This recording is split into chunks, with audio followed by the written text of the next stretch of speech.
Biz Ramazan öncesi yaptığımız çalışmalar neticesinde Ramazan'ın başından bugüne kadar yüzlerce aileye yardım kolisi ulaştırdık. Aynı ve nakli yardımlarımız oldu. Kırmızı et, beyaz et yardımlarımız oldu.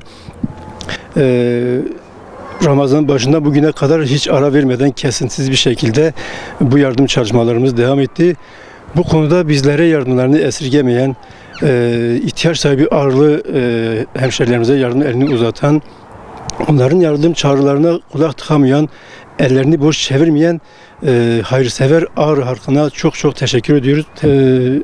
Biz ortalama Ramazan'ın başından bugüne kadar yüzlerce aileye gitti gibi sayı verecek olursak 800 küsur aileye biz yardım ulaştırdık.